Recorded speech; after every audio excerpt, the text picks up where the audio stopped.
च रसार्णव रासेश्वरी प्रियम रसरूपम रसाधारम रासेश्वरम नमाम्यहम। बंगाल की भक्त पिस्सी माँ का वृत्तांत चल रहा है। पिस्सी माँ बंगाल की कुलवधू थी। उनके पास अपार धन संपदा थी और समाज में उच्चतम सम्मान था, पर जीवन में ऐसा कायाकल्प हुआ, ऐसा परिवर्तन हुआ कि 21 वर्ष की ये ब्राह्मण कन्या सर्वस्व त्याग कर बंगाल से वृंदावन आकर बस गई। इनके पास गौर निताई नाम से ठाकुर की सेवा थी। पूरा जीवन ठाकुर की सेवा में लगा दिया।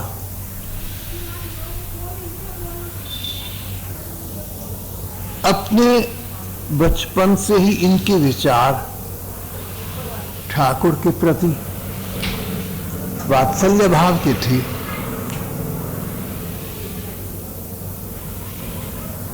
गौर निताई को ये कृष्ण बलराम मानती थी और उनके प्रति इनका भाव मैया यशोदा वाला था। भगवान के साथ जो संबंध चाहो सो बना लो। महात्मा कहते हैं कि तुम संबंध बनाओ और संबंध निभाओ, तो वे ठाकुर भी उसी संबंध के अनुसार तुम्हारे साथ नाता निभाएंगे। पिस्सी माँ अब तो 60-65 वर्ष की हो गई थी और उनके साथ गौर किशोर ने, गौर निताई किशोर ने सदा सदा प्रत्यक्ष और सरस नाता बनाए रखा। कभी भावावस्था में आकर माँ से कुछ मांग करते, कभी स्वप्न में आदेश देते, कभी कभी लगता प्रत्यक्ष सामने आ गए हैं। और जिस प्रकार छोटे बच्चे माँ से आग्रह अनुरोध करते, उसी प्रकार किया करते करते कभी कभी क्रोध और रोष भी करते थे।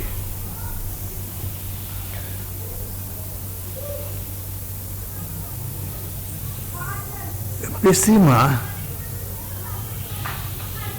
सब कुछ भूल भुलाकर निताई गौर की सेवा में लगी रहती थी और इसी प्रकार के भक्त लोगों से उनका मिलना जुलना था।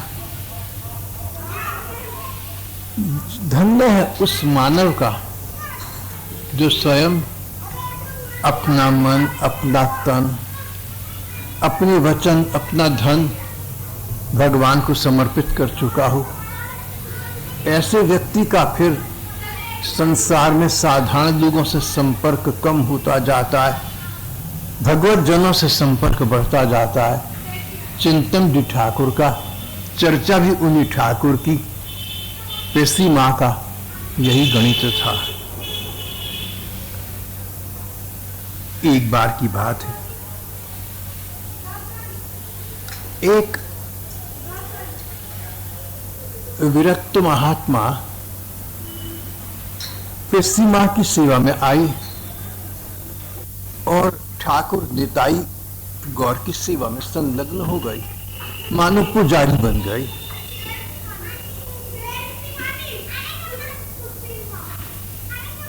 अधिक से अधिक ठाकुर सेवा के कार्य पिस्सी माँ अपने हाथ से करती थी। किसी के काम अपने हाथ से करना उसके प्रति हमारे स्नेह सम्मान का द्योतक होता है। यशोदा मैया के पास तो लाखों गैया थी और न जाने असंख्य सेवक सेविकाएं थे, लेकिन अपने लालने लाल के लिए, अपने कन्हैया के लिए माखन निकालने का काम, इस प्रकार के सभी कार्य स्वयं किया करती थी। पिस्सी माँ अपने ठाकुर के अधिकतम काम स्वयं करती, पर कभी कभी शारीरिक अस्वस्थता या विवशता हो जाए तो ये विरक्त महात्मा, ये बाबा जी उनका हाथ बटाया करते थे। इस प्रकार पर्याप्त समय यापन हो गया ये बाबा ठाकुर के प्रति लाड़ प्यार का भाव रखते थे। दोनों भाइयों को, निताई गौर को, बलराम श्री कृष्ण को, दोनों भाइयों को ये बहुत रबड़ी खिलाया करते थे। कभी बनाकर खिलाते, कभी लाकर खिलाते।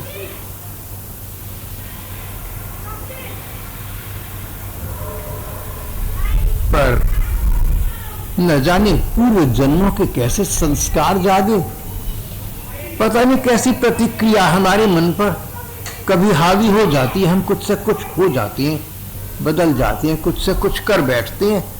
ऐसा अशुभ समय आया इन बाबा के जीवन में।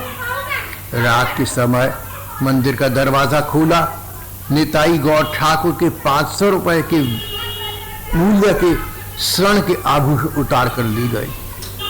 अब ये 500 रुपए देखो, पुरानी 80-90 बरस पुरानी 500, तो तब तो 500 बहुत अधिक रहे होंगे। सुबह हुआ, बूढ़ी पेशीमा ने मंदिर का द्वार खोला, देखा ठाकुर के दोनों विग्रह बिना आभूषण के हैं। उनके मन को बड़ा कष्ट हुआ।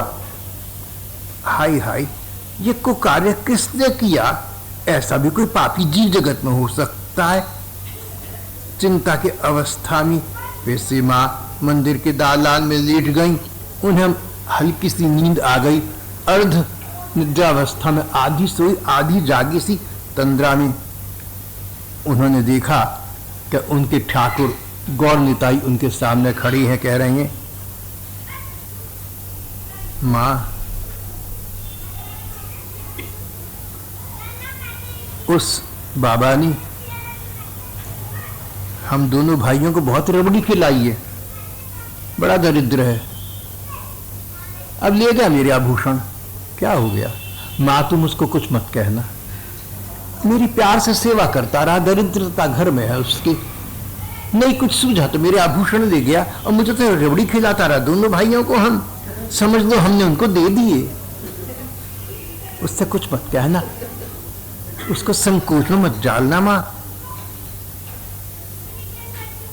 मां को, कैसी मां को आक्रोश ये नहीं था कि कोई उनके आभूषण ले गया, उनके मन का कष्ट ये था कि जिन दोनों बच्चों को वो लाड़ प्यार से कब से पाल रही थी और सुसज्जित करने में उनको सुख मिलता था, अब वो उस सज्जा से वंचित हो गए दोनों बालक। और पिस्सी माँ तो करोड़ों अरबों रुपया छोड़कर आ गई थी।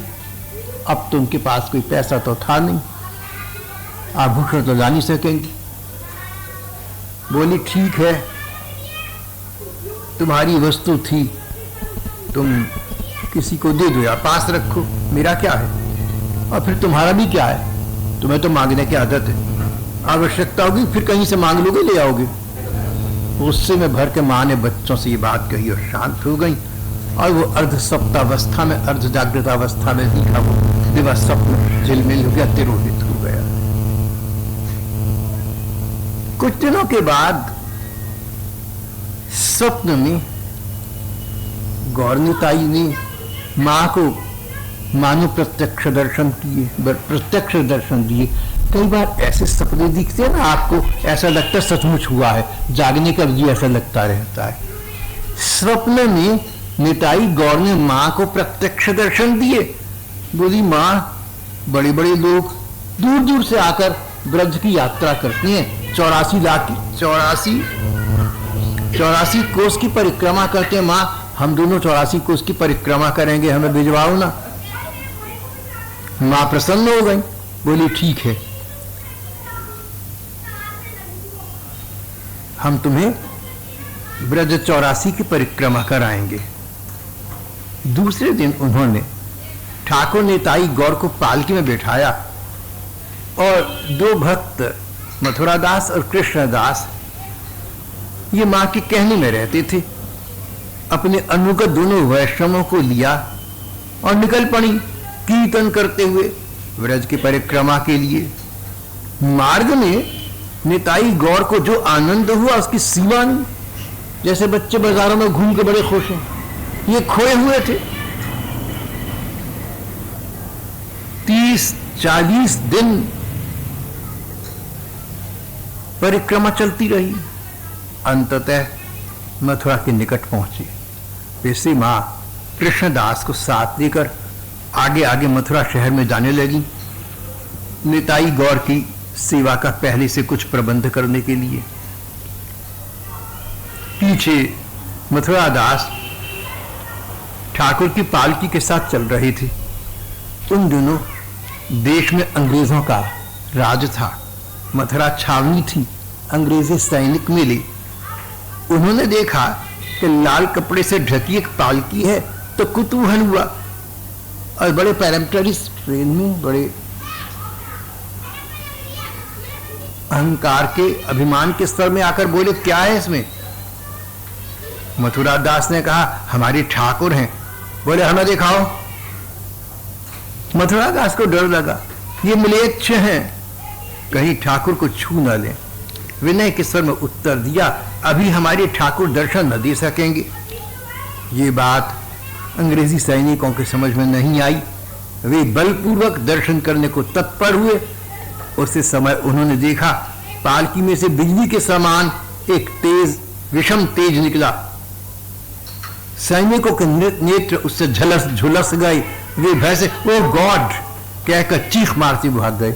अरे हे भगवान, हमने क्या मुसीबत ले ली? देखिए, भावना की बात है ना सारी। इनकी भावना ये थी कि हम शासक हैं, हमारे हाथ में दंड सत्ता है, हम जो कहेंगे वही होगा।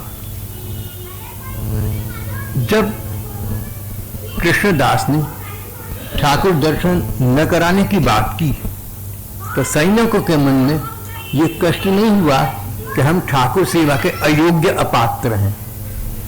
वो तो तमाशा दिखना चाहती थी, उनको बुरा लगा। उन्होंने वर्चस्व का प्रयोग करना चाहा। भगवान ने चमत्कार करके उन्हें दिखला दिया, झुलसा दिया।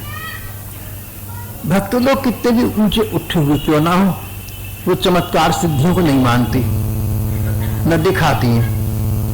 लेकिन भक्तों के हित में या भक्ति के हित में भगवान चमत्कार दिखा दिया करते हैं। भगवान असंभव को संभव कर सकते हैं। यहां उन्होंने ऐसा चमत्कार दिखाया कि सैनिक ओ गॉड कहते हुए भाग गए। अब अगर यही सैनिक भगवान के दर्शन करने की भावना से, कातर हृदय से, अरे ठाकुर हैं, अरे हिंदू के हैं कि मुसलमान के हैं, हमें दर्शन तो होते, उत्सुकता से चाहते तो ठाकुर को प्रतिकूल चमत्कार कर देते, भले ही पुजारी मना करती रह जाती, ठाकुर उनको दर्शन देते। ऐसे भी उदाहरण बहुत सारी हमारी भक्ति साहित्य के इतिहास में है। मथुरा दास ने पेशी मां को ये बात बताई। उनके चेहरे पर संतृप्ति और संतोष की रेखाएं खिंच गईं। बूढ़ी मां के झुर्री वाले चेहरे पर संतृप्ति और संतोष की रेखाएं खिंच गईं। नयनों में एक आनंद, एक चैन दिखा। बोले, अच्छा मेरे लड़के अब आत्मरक्षा में समर्थ हो गए हैं, मैं बहुत प्रसन्न हूं। मैं भी बूढ़ी हो गई ना, अपनी देखभाल स्वयं करा करेंगे।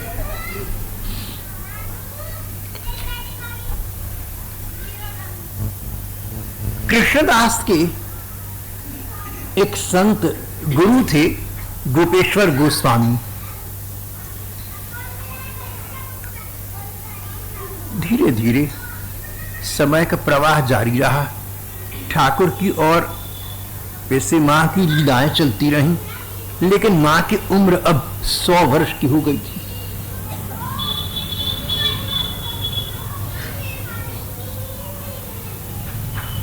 अभी तक वे नित्य 3 बार यमुना जल से स्नान करके ठाकुर जी की सेवा किया करती थीं। अब सेवा करना कठिन हो गया। उन्होंने गोपेश्वर गोस्वामी को इस कार्य के लिए नियुक्त किया। गोपेश्वर गोस्वामी निष्ठावान भक्त थे, पर प्रेम की परिपाटी से अछूते थे। भक्त थे, भगवान के प्रति उनके मन में सच्चा भाव था, मगर प्रेम की परिपाटी से वंचित थे। प्रेम की परिपाटी ये है, ब्रजरस में ऐसी मान्यता है तो भगवान के साथ तुम जैसा संबंध बनाओ भगवान वैसा संबंध बना लेती हैं। जैसे एक बुढ़िया गोपाल सेवा रखती थी, गोपाल जी को अपना बच्चा मानती थी। शोर मचा के भेड़िया आ गया तो उसने गोपाल जी को गोदी में दुबका लिया और दरवाजे बंद करके डर के मारे बैठी रही, मेरे गोपाल को कहीं कोई भेड़िया ना ले जाए। गांव वालों ने समझाया तो ये गोपाल तो ठाकुर जी बोली तुम्हारे होंगे, मेरे तो गोपाल है।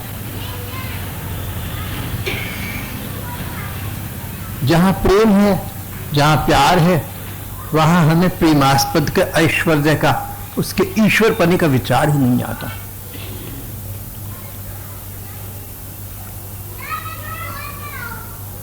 गोपेश्वर गोस्वामी भगवान के प्रति भक्ति भाव रखते थे, लेकिन प्रीति के परिपाटी से अपरिचित थे। उनका मन कहता था कि ठाकुर जी को स्नान कराना, भोग लगाना हम भक्तों के हित में है, इस प्रकार हमारा समय का सदुपयोग होता है, इस प्रकार हम ठाकुर का स्मरण कर पाते हैं, ठाकुर जी को कोई लेना देना नहीं है, ऐसा कहती थी। वो इस बात को नहीं समझती थी कि ठाकुर का लेना देना तो तभी शुरू हो गया जब पिस्सी माँ ने अपना बच्चा मान लिया। तो बच्चे ने पिस्सी माँ को मां माना, नहीं तो देखिए सर्वात्मा भगवान कृष्ण यशोदा मैया के हाथों रस्सी से क्यों बंध जाती। अगर भगवान की बात करो तो भगवान तो बंधन में नहीं आते, लेकिन यशोदा ने श्री कृष्ण को बच्चा समझा तो बच्चे वाला व्यवहार उन्होंने मां को दिया, मां ने बांधा तो बंध गए। इन गोपेश्वर गोस्वामी ने, शीत का काल आ चुका था, ठंड आ चुकी थी, लेकिन गर्म जल से स्नान कराने के बजाय इन्होंने जो भी पानी पड़ा था शीतल जल, उसी से ठाकुर को स्नान करा दिया। निताई गौर ऊपर की मंजिल पर पिस्सी माँ रहती थी, नीचे ये लोग रहते थे, ठाकुर सेवा करते थे।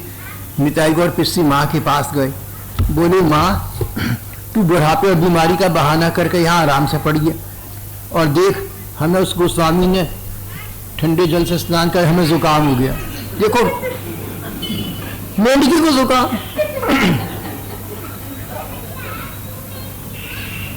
जो भगवान नारायण रूप से महाप्रलय के समय में भी जल में अयन किया करते नारायण कहलाती हैं, जल में रहने वाले वो ठाकुर जुकाम हो गया, नखरे। कहीं किसी के साथ अनुराग का नाता हो जाए तो नखरे करना आ जाता है। ठाकुर जी को नखरे, मां को बड़ा बुरा लगा, गोपेश्वर गोस्वामी को बुलाकर डांटा। देखा गोपेश्वर गोस्वामी ने ध्यान से देखा, सचमुच ठाकुर को जुकाम था, समझ गए।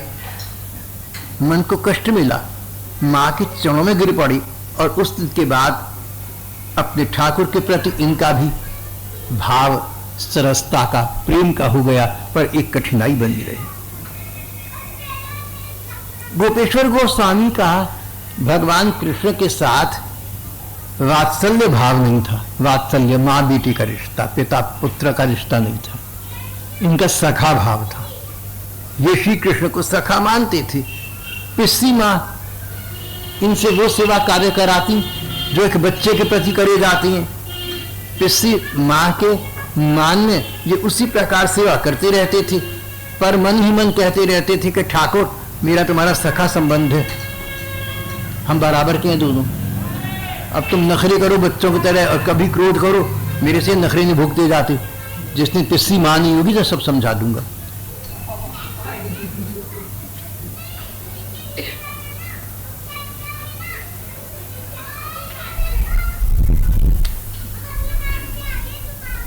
गोपेश्वर गोस्वामी स्वयं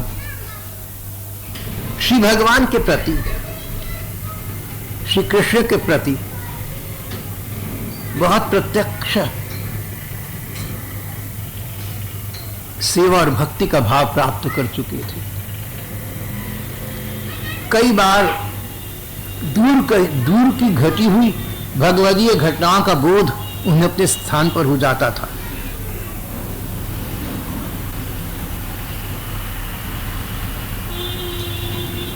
एक दिन की बात है, भोग का समय था। गोपेश्वर गोस्वामी मंदिर के द्वार पर बैठे ध्यान कर रहे थे। आंखें मीची हुई थी और मन की आंखों से ठाकुर के रूप का, उनकी लीला का दर्शन कर रहे थे। उन्हें एक लीला दृश्य दिखा। मन की आंखों से देखा कि उनके गांव में सौतालों के घर एक वृक्ष है। सौताल बंगाल में एक नीची जाति को कहते हैं। दो लड़कियां पेड़ पर चढ़कर फल तोड़ रही हैं। ठाकुर निताई गौर वृक्ष नीचे खड़े हैं, उनसे फल मांग रही हैं। वे पके पके फल तोड़कर फेंक रही हैं। निताई गौर आनंद पूर्वक आरोग रही हैं। दो और इसी जाति की सौताल कन्याएं उन्हें इस फल का लोभ दिखा रही हैं और कृष्ण से कहती हैं, तोरा की मोदेर बाड़ी जा भी रे, तोरा की मोदेर बाड़ी जा रही है।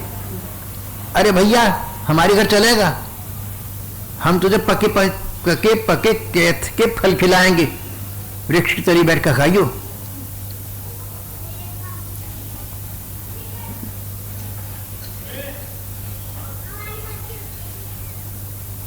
बाद में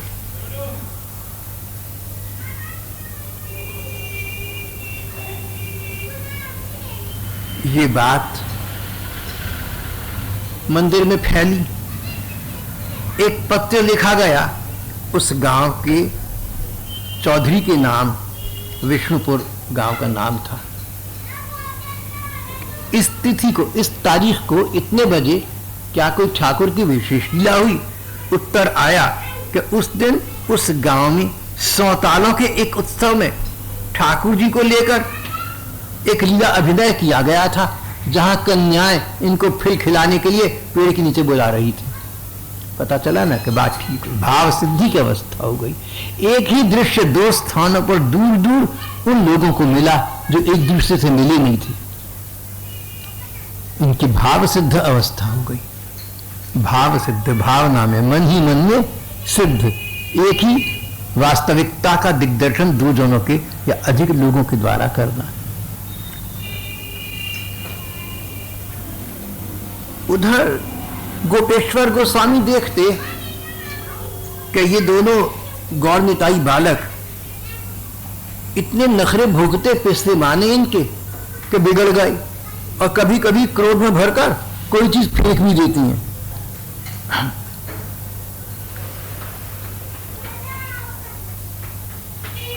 मंदिर का नियम था, किसी को प्रणामी लेकर प्रसाद नहीं दिया जाएगा। कई लोग ठाकुर जी को मंदिर में जाते हैं ना, प्रणाम किया और कुछ पैसे चढ़ा दिए, फिर पुजारी जी को देखते हैं कि हमें कुछ प्रसाद दे दो। भक्ति साहित्य में इस व्यवस्था को अच्छा नहीं माना गया। दोनों बातों को मिलाओ नहीं। प्रणामी देना, प्रणाम करके पैसे देना, पैसे चढ़ाना, और बदले में भोग मांगना या भोग प्राप्त करने का अधिकार मानना, एक प्रकार का ये व्यापार हो गया। ये प्रेम का आदान प्रदान तो नहीं हुआ। पिसी मां ने गोपेश्वर गोस्वामी को आज्ञा दी थी कि किसी को प्रणामी लेकर प्रसाद मत दो। एक दिन एक व्यक्ति ने 2 आने ठाकुर के सामने भेंट कर दिए। 2 आने लगभग 13 पैसे हमारे इस युग के, और 100 बरस पहले 13 पैसे तो बहुत अधिक रहे होंगे। 2 आने ठाकुर के सामने भेंट किए और प्रसाद मांगा। गोपेश्वर गोस्वामी ने प्रसाद दिया। उसे समय मंदिर के अंदर से चंदन घिसने का चकला बरांडी में आकर गिरा। चावल की घड़ी से जाकर लगा, घड़ा टूट गया, चावल बिखर गए। बात खुल गई। पिस्सी मां कुपित होकर बोली, देखा गोपेश्वर, एक उस द्वन्नी के पीछे गौर का गुस्सा, तेरे ठाकुर कितने गुस्साए, और मेरा इतना बड़ा घड़ा तोड़ दिया, चावल भी खिर दिए। करे कोई भरे कोई, गलत काम तो तूने करा या ठाकुर ने करा। अरे गोपेश्वर, गलत काम तो तुमने करा ना, किसी ने प्रणामी दी, तुमने प्रसाद दिया, व्यापार कर दिया। और दूसरा गलत काम करा, कृष्ण बलराम ने गुस्से में आकर चीज तोड़ फोड़ दी। करने वाली तुम, भरने वाली मैं। अरे मुझ गली बुढ़िया के घड़ा भी गया और चावल भी खिल दिए। फिर शांत होकर कहने लगी, देख तू इतना बड़ा है, बच्चों को गुस्सा क्यों दिलाता है? बच्चों को गुस्सा न दिलाया कर, जो बच्चे कहे मान जाया कर। गोपेश्वर प्रभु उस दिन से ठाकुर की सेवा में कहीं अधिक तत्पर और सावधान हो गई। पिस्सी मां के संरक्षण में वे ठाकुर का सामीप्य प्राप्त कर रही थी। पिस्सी मां की अवस्था 106 वर्ष हो गई। पिस्सी मां के भक्त और समीपस्थ स्वजन सौभाग्यशाली थे। वो तो पिस्सी मां को बहुत मानती थी, गुरु स्वरूप मानती थी। और वो पिस्सी मां 106 वर्ष तक उनके बीच रही। संतों के जीवन काल के विषय में कोई कुछ कह नहीं सकता। हमारे महाप्रभु चैतन्य देव 48 बरस में इस धराधाम को छोड़ गए। हमारे रामकृष्ण परमहंस सन 1886 में 50 वर्ष की उम्र में संसार को छोड़ गए। प्रभु वल्लभाचार्य 52 वर्ष के छोड़ गए, छोटी उम्र में चली गई। रसिक संत कहते हैं कि ये साधारण लोग नहीं थे। भगवान ने इनको अपने धाम से संसार में भेजा था, किसी कार्य की तुष्टि के लिए, किसी लक्ष्य की पूर्ति के लिए। ये तो डेपुटेशन पर आई थी। भगवान का निर्दिष्ट कार्य समाप्त हुआ और उनके धाम को वापस चले गए। और कई संतों की बड़ी लंबी आयु रही है। यहां पर पिस्सी मां 106 वर्ष की हो गई हैं। उन्होंने गोपेश्वर गोस्वामी से कहा कि अब मैं शीघ्र ही इस भौतिक कलेवर का त्याग कर दूंगी। उस दिन मां ने शरीर त्यागना था, पहले बता दिया था। मां उस दिन पूर्ण स्वस्थ अवस्था में थी, जगमोहन में बैठी थी, मंदिर के वरांडे में बैठी थी, नाम जप कर रही थी। और सामने उनके आराध्य कृष्ण बलराम निताई गौर सामने आए। इन्होंने उनके प्रत्यक्ष दर्शन किए और अपना पार्थिव देह वहीं त्याग दिया और ठाकुर के नित्य लीला में प्रवेश कर दिया। अब निताई गौर की सेवा का पूरा कार्यभार गोपेश्वर गोस्वामी पर आ गया। गोपेश्वर गोस्वामी ने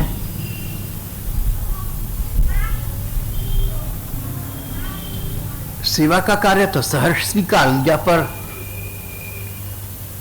ये ठाकुर बच्चे हैं, मैं इनका बड़ा हूं, इस भाव को स्वीकार न कर सके, इससे समझौता न कर सके।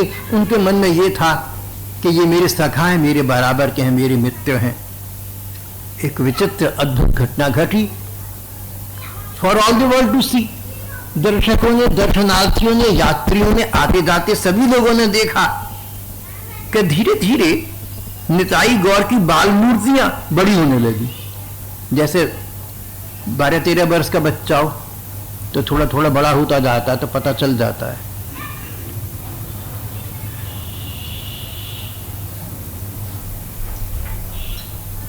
और फिर वे किशोरावस्था को प्राप्त हो गए, टीनेजर हो गए। भगवान कृष्ण की सहज आयु किशोरावस्था मानी गई है। अब गोपेश्वर गोस्वामी उनके प्रति कृतज्ञता के भाव से अभिभूत हो गए। मित्रता निभाना कोई तुमसे सीखे, गोपेश्वर गोस्वामी ने कहा।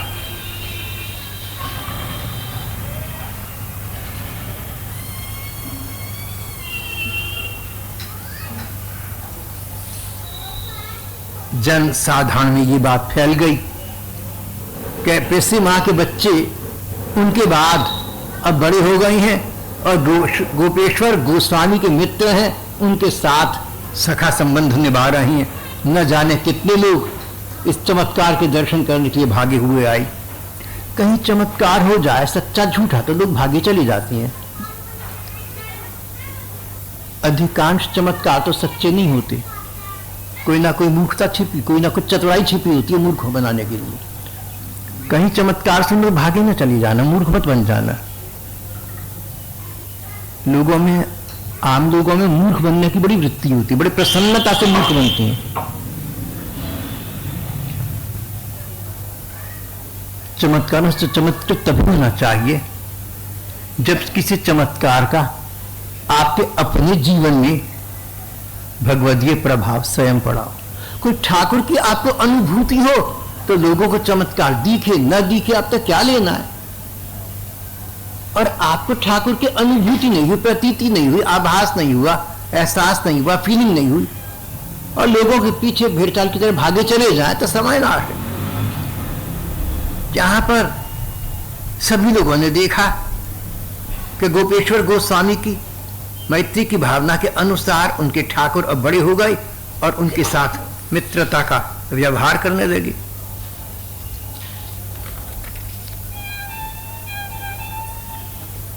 कुछ समय इस प्रकार व्यतीत हो गया। एक दिन गोपेश्वर गोस्वामी के मन में एक गहरा विचार आया, अरे तुम्हारी सेवा करते करते पूरा जीवन बीत गया, कुछ लाभ तो हुआ नहीं, तुम्हारी प्रत्यक्ष प्राप्ति नहीं हुई, कैसे मित्र हो तुम, कैसे सखा हो? तुम्हें तो अब तक प्रत्यक्ष मेरे पास आकर खेलना कूदना और वाणी व्यवहार करना चाहिए था, पर वही बात है तुम किसी के मीत नहीं हो। गोपिकाएं ठीक कहती थी, तुम किसी के मीत नहीं हो, तुमसे प्रेम करना एकांगी रहता है। तो फिर मैं चलता हूं।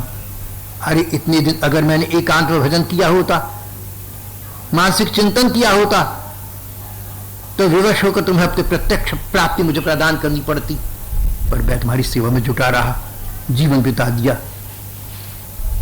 कुछ मिला नहीं मुझे। उन्होंने एक दूसरे व्यक्ति को ठाकुर सेवा में नियुक्त किया और ठाकुर को गुस्से में आकर बोले कि मैं अब भजन करने के उद्देश्य से कुसुम सरोवर जा रहा हूं और मेरी आशा मत रखना, अब तुम जानो, तुम्हारा काम जानो। तीसरे दिन आधी रात का समय था, तीसरा दिन आधी रात का समय था। गोसाई जी सरोवर के तट पर एक बकुल वृक्ष के नीचे बैठे भजन कर रहे थे। देखा सरोवर के बीचों बीच एक अलौकिक प्रकाश उद्दीप्त हुआ।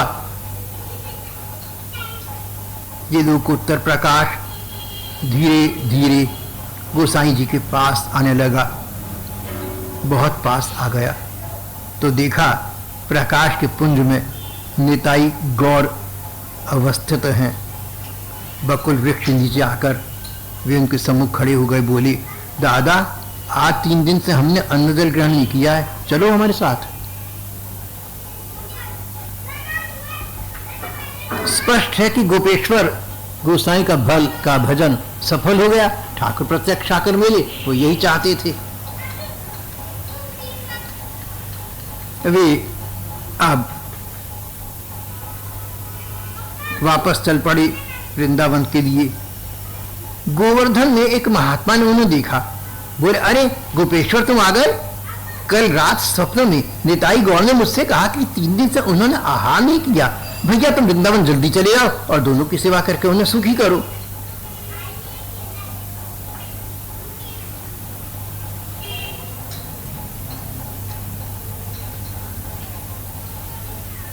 गोपेश्वर प्रभु को बड़ा बुरा लगा। देखो भक्तों की लीला है, भगवान की लीला अपरंपार है, समझ नहीं आती है तो रोज सुनते हैं ना, भक्तों की लीला भी अपरंपार है। गोपेश्वर प्रभु आनंद और प्रसन्नता से मग्न नहीं हुए, बड़ा क्रोध आया, बोले अच्छा मित्रता का ये मतलब कि जगह जगह तुम्हारी बदनामी करते फिर रहे हो, मेरी वजह से भूखे बैठे हो, सारी उम्र तुम्हें मैंने भोग लगाई, कभी किसको जाकर कहा तुमने? और 3 दिन अपने कसूर से, अपनी कमी से भूखे रहे, अपनी मर्जी से भूखे रहे, लोगों को बताते फिर रहे हो मैं वृंदावन नहीं जाऊंगा, मैं यही भोजन करूंगा।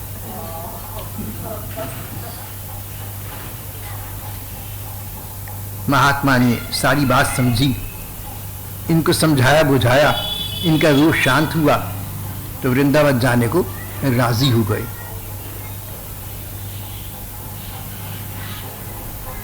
पास के गांव तक पहुंचते पहुंचते पहले संध्या हुई, फिर मूसलाधार वर्षा होने लगी। रात्रि वहीं व्यतीत करने के उद्देश्य से वे एक ब्रजवासी के घर रह गए। पूरी रात वर्षा के कारण उस ब्रजवासी के यहां काटी। अब ये कठिनाई थी कि सुबह सुबह यहां से वृंदावन जाने का कोई यातायात का साधन होना चाहिए। निताई गौड़ ने परस्पर एक दूसरे से बात की, एक तांगे वाले को प्रेरणा की। सवेरा होते वह तांगे वाला गोपेश्वर गोस्वामी को खोजता हुआ उस ब्रजवासी के घर पहुंचा। बोला, गोपेश्वर गोस्वामी कहाँ हैं? मुझे उन्हें वृंदावन ले जाना है, मुझे स्वप्न में किसी ने आज्ञा दी है। गोपेश्वर प्रभु सब समझ गए, तांगे में सवार हुए, वृंदावन पहुंच गए। वृंदावन पहुंचने पर जब अपने मंदिर की ओर गए तो बाहर प्रवेश मंदिर में अभी न किया था कि उन्हें कुछ दुर्गंध, कुछ बदबू सी आई। ये कैसी बात है?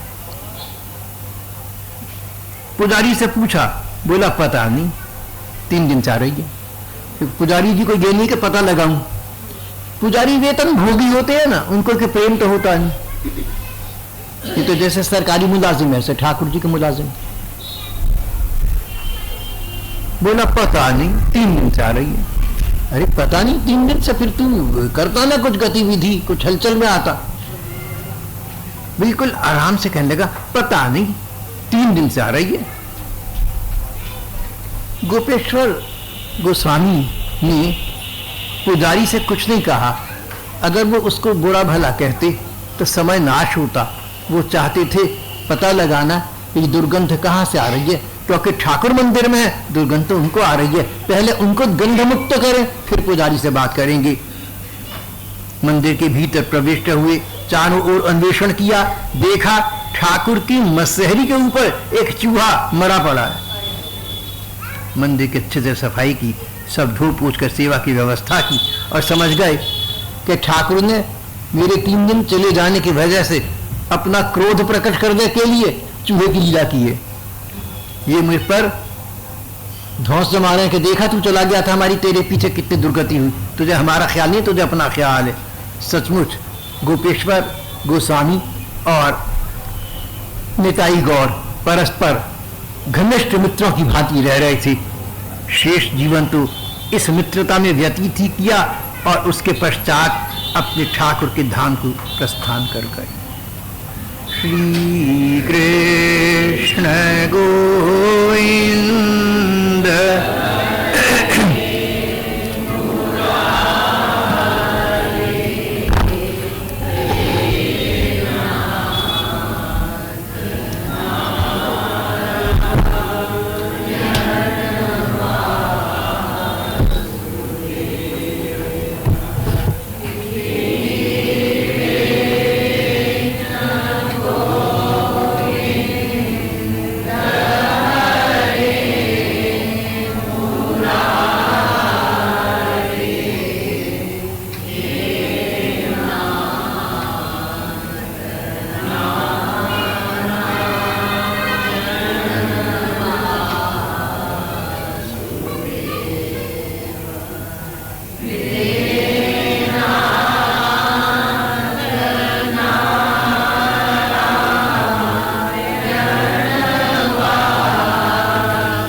सहनु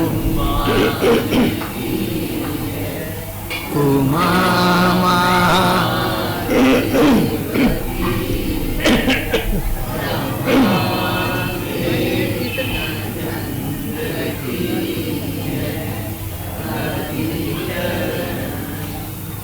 ठीक है।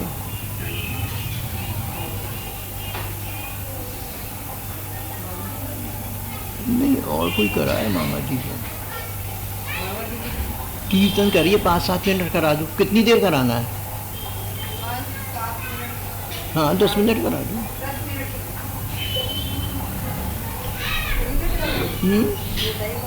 किसी का एक ही बात।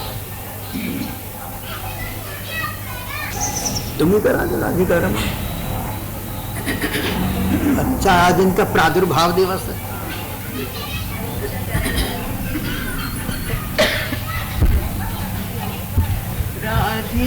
राधिकारमण अम्बोज नयन नंद नंदन नाथ हे राधिकारमण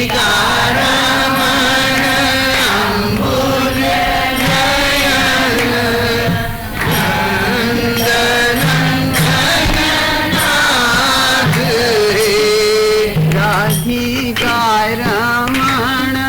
अम्बोज नयन नंद नंदन नाथ हे राधिकारमण अम्बोज नयन नंद नंदन नाथ हे गोपी का प्राण माथ माथना हे